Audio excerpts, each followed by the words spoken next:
السلام عليكم ورحمة الله وبركاته، وأسعد الله مساءكم بالمسرات. الحمد لله حمدا كثيرا طيبا مباركا فيه، حمدا يليق بجلال وجهه وعظيم سلطانه، ونصلي ونسلم على خير خلق الله النبي الأمي محمد بن عبد الله وعلى آله وصحبه وسلم تسليما كثيرا. أسأل الله كما جمعنا في روضة من رياض الجنة أن يجمعنا بهذه الوجوه في الفردوس الأعلى من الجنة، وأن يجعل هذه الخطى التي أتيتم فيها إلى بيت من بيوت الله أن يجعلها رفعة لكم وصحة وسلامة وسعة في الأرزاق وصلاح في النية والذرية. نواصل في سلسلتنا التي بدأناها ليلة البارحة وتحدثنا عن عثمان رضي الله عنه وأرضاه. نتحدث هذه الليلة عن الخليفة الراشد الرابع علي بن أبي طالب، وهو علي بن أبي طالب ابن عبد المطلب ابن هاشم ابن عبد مناف، وأمه هي فاطمة بنت أسد ابن هاشم، وهاشم كان اسمه عمرو، لكن سمي هاشما لأنه كان يهشم الثريد للحجاج من كرمه، فساد مكة، ثم أصبح عبد المطلب من بعده سيدا لمكة، ثم بعد ذلك كانت السيادة لأبي طالب والد علي. وكان أبو طالب رجل فقير وذي عيال كثير. النبي صلى الله عليه وسلم كان في كفالة عمه، أحبه عمه حبا شديدا، وأحب عمه حبا شديدا، حتى كان يتمنى أن يسلم، لأنه يريد أن يكافئ عن تلك اليد التي امتدت في الدفاع عنه وتربيته، حتى أنه كان إذا حضر الطعام في بيت أبي طالب طعام قليل، فيأتي أبناء أبي طالب وهم طالب وعقيل وجعفر وأم هاني وعلي لم يأتي بعد، لكن كانوا يندفعون على الصحفة. وكان النبي صلى الله عليه وسلم يلصق ظهره بالجدار، فيلتفت أبو طالب ويقول لفاطمة بنت أسد التي قامت على رعايته، حتى كان يقول هذه أمي دون أمي. كان دائما يذكر فاطمة بنت أسد اللي هي أم علي رضي الله عنها وأرضاهم جميعا، حتى عندما ماتت نزل في قبرها، ثم أخذ جبته ووضعها غطى فاطمة بنت أسد، شيعها ودفنها وصلى عليها ودعا لها طويلا ليرد ذلك الجزاء. أما مع أبي طالب فعندما كبر، لأن النبي صلى الله عليه وسلم وصل سن 30 سنة، جاء علي بن أبي طالب بينهم 30 سنة. عندما بعث صلى الله عليه وسلم في سن 40 كان علي في 10 سنوات. النبي صلى الله عليه وسلم حتى يخفف عن عمه أبي طالب طلب منه أن يعطيه أحد أبنائه حتى يعيش معه ويخفف عنه المؤونة، فأخذ علي بن أبي طالب وأنعم وأكرم بذلك البيت. وهذه صفحة من صفحات حياة علي، أنه نشأ في بيت النبي صلى الله عليه وسلم، يرى خلقه ويرى سمته ويرى أدبه الذي أدبه الله، ويرى عبادته، ويرى كيف الحياة الزوجية تدار. فعاش معهم في بيت خديجة رضي الله عنهم جميعا. وأبو طالب هو الذي كان يدافع عن النبي صلى الله عليه وسلم. قريش ما تركت شيئا تريد أن تصل إليه، سواء كانت باليد أو كانت شيء معنوي، حتى أنه قال في الأخير أبو طالب: يا ابن أخي، يعني أخشى عليك أن يأتونك في مكان لا أستطيع الصد عنك، وإنهم يعرضون عليك أشياء كثيرة جدا. فرفض النبي صلى الله عليه وسلم، تعلمون مقولته، فقال أبو طالب: والله لن يصلوا إليك بجمعهم حتى أوسد في التراب دفينا، ولقد علمت بأن دينك من خير أديان البرية دينا، طيب يا عم ليش ما آمنت؟ قال لولا الملامة أو حذار مسبة لوجدتني سمحا بذاك مبينا. مات أبو طالب، النبي صلى الله عليه وسلم تربى علي في بيته، ثم جاءت الدعوة فدعا خديجة، فكانت أول من أسلم، وكان أول من أسلم من الرجال، حتى هناك خلاف من هو أول من صلى وأول من أسلم. فكان أبو بكر الصديق من الرجال، ومن الصبيان كانوا قد يكونون في دفعة واحدة، وعلي من الصبيان أو من الغلمان أو من الفتيان. عرض عليه فأسلم، قال أستشير أبي، ثم عاد إلى النبي صلى الله عليه وسلم سريعا ثم أسلم، فنشأ في بيت النبوة. وكان النبي صلى الله عليه وسلم قد قال لعلي اصنع طعاما، لأنها عندما جاءت وأنذر عشيرتك الأقربين، قال لعلي اصنع طعاما من عسل ومن رجل شاه، قال اصنعها وادع بني هاشم جميعا، كانوا 40 رجل، فدعاهم، كان فيهم أبو طالب والعباس وحمزة رضي الله عنهم، حمزة والعباس وأبي لهب، وأيضا أبنائهم، فدعاهم وأكلوا، قال أسقهم. وعندما أسقاهم أراد أن يكلمهم النبي صلى الله عليه وسلم، فابتدره أبو لهب وقال كلاما فيه مسبة، تجمعنا، ليش تجمعنا وتضيع مصالحنا وتجارتنا؟ ثم بعد ذلك قال لعلي اصنع كما صنعت في اليوم الأول، في اليوم الثاني، لأني ما استطعت أن أكلم القوم. وعندما صنع لهم طعاما تكلم النبي صلى الله عليه وسلم وقال من يؤمن، من يدخل في هذا الدين، يكون أخي ووزيري. فابتدره علي رضي الله عنه رغم صغر سنه، إلا أنه قال أنا، فقال أنت أخي ووزيري. فقام أبو لهب قال اسمع يا أبا طالب، إنه يؤلب ابنك عليك، فيرى أنك تأخذ الإذن من ابنك. الآن محمد يقول خذ الإذن من ابنك. ثم تفرق القوم. علي رضي الله عنه وأرضاه حتى لا نطيل ما هاجر، لكنه بقي مع النبي صلى الله عليه وسلم، فحوصر في شعب بني طالب 3 سنوات، وأيضا لاقى أصناف العذاب وأيضا الضيق والشدة والحصار مع النبي صلى الله عليه وسلم. ثم عندما أذن الله بالهجرة جعله في مكانه ينام، وهذه فدائية عجيبة جدا.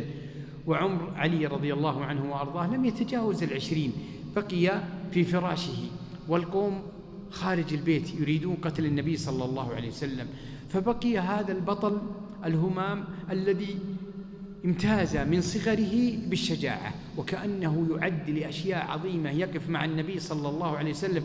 أليس هو الذي يقول له عندما جاء المنافقون يقولون له إنه تركك بغزوة تبوك لأنه ما عاد يبغاك، ما عاد تنفع أنت، هو بيأخذ غيرك. فلحق به علي، سمع للمنافقين، ثم لحق بالنبي صلى الله عليه وسلم فقال أما ترضى أن تكون مني بمنزلة هارون من موسى؟ أنت أخي ووزيري. وعندما اختصم العباس وزيد وعلي بن أبي طالب من أحب أهل النبي صلى الله عليه وسلم إليه، فاستأذنوا أسامة فدخلوا عليه، قالوا يا رسول الله من أحب خاصة أهلك عليك؟ قال فاطمة. قالوا لا نسأل من خاصة أهل بيتك، حن نسأل من الرجال. فقال زيد مولانا وأخانا. قال ثم من؟ قال علي أخي وختني وأبو ولدي. قال يا محمد، يقول يا رسول الله، يقول العباس عمه، تركت عمك آخر القوم جعلته آخر الناس. قال إنهما سبقا بالهجرة. سبقاك بالهجرة يا العباس، ما فيه إلا العدل، هذا اليوم ما فيه إلا العدل، أنا أعطيهم حقهم. ثم علي بن أبي طالب وزع الأمانات، ثم لحق بالنبي صلى الله عليه وسلم مشيا على الأقدام. المهاجرين هاجروا على الإبل وعلى الرواحل، علي بن أبي طالب هاجر على قدميه، ينام بالنهار ويمشي بالليل. وعندما وصل المدينة أخبر النبي صلى الله عليه وسلم فسجد لله، خر ساجدا أن علي وصل المدينة، ثم قام واحتضنه لأنه آخى بين المهاجرين والأنصار، ثم قال أنت أخي. آخى بينه وبين علي بن أبي طالب وهو ابن عمه وصهره، لكن جعله أخوه في الهجرة وفي المدينة وفي غيرها. ثم رأى قدميه وهي يعني منتفخة من المشي والدم ومتشقة، بكى النبي صلى الله عليه وسلم، ثم قال أرني، مد رجليه علي ثم مسح عليها بيده الشريفة فقام كأنه لم يصبها شيء صلى الله عليه وسلم. علي بن أبي طالب صاحب المواقف في بدر كان من جندل الرجال، قيل أنه صرع في المبارزة 33 رجل علي بن أبي طالب، وكان شاب، بدأهم بشيبة ابن ربيعة. وأيضا في أحد هو وحمزة عمه يعني جندلوا الرجال. وفي الخندق صارع أو بارز عمرو بن ود الذي قال عندما قال أبياته وقال من يصارع تدعون أن لكم الجنة وأن لنا النار، من يخرج لي، هل من مبارز؟ فقام أبو بكر قال متعنا بنفسك. هذا عمرو بن ود يقوله النبي صلى الله عليه وسلم. فقام فلان فقال اجلس، هذا عمرو بن ود. فقام علي قال اجلس يا علي، هذا عمرو بن ود، يعني فارس كان يقول عن نفسه أنه لا يقف أمامي 1000 من الرجال. وعندما كرر الكلام يا محمد يا محمد أخرج رجالك، فخرج علي بن أبي طالب فقابله فقال من أنت؟ قال أنا علي بن أبي طالب. قال ارجع فإني لا أحب أن أريق دمك، فإن أباك كان صاحبا لي، أبوك صديق لي. قال لكني أحب أن أطير رأسك. فاشتبك بضربتين فضرب علي بن أبي طالب وإذا التكبير، فكبر النبي صلى الله عليه وسلم وكبر الناس بقتل هذا الطاغية. وفي خيبر كان أبو بكر له الراية فلم يفتح على يديه، ثم أعطى الراية عمر رضي الله عنه وأرضاه فلم يفتح عليه، فقال لأعطين الراية غدا رجل يحب الله ورسوله ويحبه الله ورسوله. فقال قام الناس قاموا يتبادون لهذه المنقبة، فقال أين علي؟ قالوا رمد، يعني أصاب عيونه رمد، هو في بيته. قال جيبوه. فجاء تخط رجلاه أو قدماه بين رجلين، فجاء النبي صلى الله عليه وسلم ثم تفل في عينيه فبرئت، ثم أعطاه الراية وأعطاه الوصايا التي قبل الحرب. فخرج له مرحب، قال أنا مرحب الذي سمتني يمي مرحبا، شاكي السلاح بطل مجرب، إذا الحروب أقبلت تلهبوا. فقال علي أنا الذي سمتني يمي حيدرة، كليث غابات كريه المنظرة، أكيلهم بالسيف كيل السندرة. ثم قتله ففتح الله قصر ناعم وفتحت خيبر على يد علي رضي الله عنه وأرضاه. وفي فتح مكة وفي حنين فر الناس وبقي علي حول النبي صلى الله عليه وسلم. أختم بأن علي من المبشرين بالجنة في أحاديث كثيرة، وأن النبي صلى الله عليه وسلم قال هو وزيري، وقال أيضا هو ختني، وقال هو أخي، وقال أبو ولدي الحسن والحسين.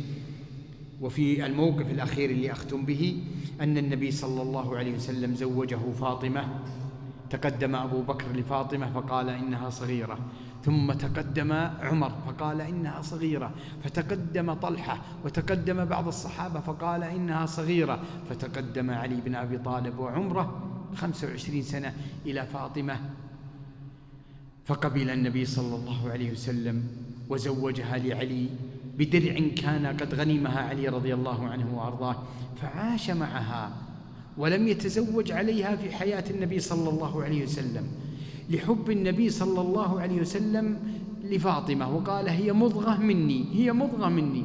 وعندما قال علي في فتح مكة أريد أن أتزوج أم كلثوم بنت أبي جهل، فرفض النبي صلى الله عليه وسلم وقال لا يجمع الله بين ابنة عدو الله وبين ابنة نبي الله. ورفض النبي صلى الله عليه وسلم، وما تزوج علي بالسبع نسوة بعد فاطمة إلا بعدما ماتت فاطمة رضي الله عنها وأرضاها. وحصل في ذلك البيت المبارك حصل فيه خلافات، وحصل فيه أيضا تعب وفيه مشقة، وكان علي يعالج تلك رغم أنه البطل الذي يجندل الناس، لكنه كان في بيته من أرحم الناس. يغاضب فاطمة ثم يخرج إلى المسجد فينام، فيأتي النبي صلى الله عليه وسلم ويقول أين ابن عمك؟ فتقول غاضبته يعني زعلته. قال يا فاطمة إذا غاضبتيه إذا زعلتيه أين يروح دائما؟ قالت يروح المسجد في العادة. فجاء النبي صلى الله عليه وسلم وإذا هو بايت نايم في المسجد والتراب عليه وقد سقط ما على عاتقيه، فمسح التراب عن صدره وعن ظهره وقال قم يا أبا تراب، ثم أعاده إلى بيته وأعاد تلك الحياة الرهيبة الجميلة المباركة إلى مسارها. وهذه هي المعالجات النبوية. طعن أو قتل على هامته من عبد الرحمن بن ملجم من الخوارج، عليه من الله ما يستحق، والنبي صلى الله عليه وسلم قد أخبره أنه يكون شهيد وأنه يضربه آخر الأشقى الآخرين، أشقى الأولين والآخرين عبد الرحمن بن ملجم، يضربه على هامته فيتخضب منها لحيته. فكان علي يقول في آخر الزمان عندما اشتدت الفتن اللهم عجل بأشقى الأولين والآخرين. أسأل الله أن يجمعنا بهم في جنة ونهار في مقعد صدق عند مليك مقتدر، وأن يرضى عن أصحاب النبي صلى الله عليه وسلم، وأن يجعلنا وإياكم هداة مهتدين نسير على أثرهم ونكتفي نهجهم الذي ساروا عليه اكتفاء لأثر النبي صلى الله عليه وسلم. اللهم يا حي يا قيوم اغفر لنا وارحمنا وتجاوز عنا ولا تؤاخذنا بما فعل السفهاء منا. اللهم اغفر لآبائنا وأمهاتنا الأحياء منهم والأموات. اللهم يا حي يا قيوم انصر جنودنا في كل مكان. اللهم اربط على قلوبهم، اللهم انصرهم نصر عزيز مقتدر. اللهم من أرادنا وبلادنا وأمننا ومقدساتنا وقرآننا وحكامنا بسوء فأشغله في نفسه واجعل تدبيره تدميرا له. اللهم وفق خادم الحرمين الشريفين ونائبه لكل خير. اللهم امدهم بالصحة والعافية واكفهم شر الأشرار وكيد الكائدين. أسأل الله أن يجعل هذه اللحظات في موازين حسناتكم.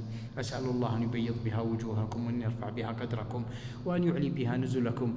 أسأل الله أن يصح بها أجسادكم وأن يوسع بها في أرزاقكم وأن يصلح بها أبناءكم، إنه ولي ذلك والقادر عليه. شكر الله للشيخ وإمام هذا الجامع يعني تواجده معنا في هذه السلسلة، وأيضا هذه التلاوة الجميلة التي أسأل الله أن ينفعنا وأن ينفع بها. فما أجمل القرآن وما أجمل الحياة مع القرآن. جعلنا الله وإياكم من أهل القرآن. أقول ما تسمعون وصلى الله وسلم على رسوله، وأعتذر عن الإطالة. جمعية الدعوة والإرشاد وتوعية الجاليات بأبها، بالدعوة نحيا.